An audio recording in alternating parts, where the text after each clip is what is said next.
Rindar kırım garibi, aşklar kuştum garibi,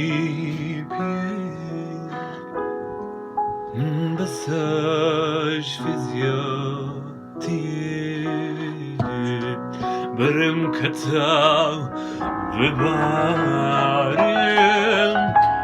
Diküm nakım jbirab Naçim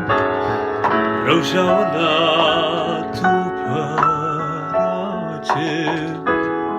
Çiyav nawanu khalaçim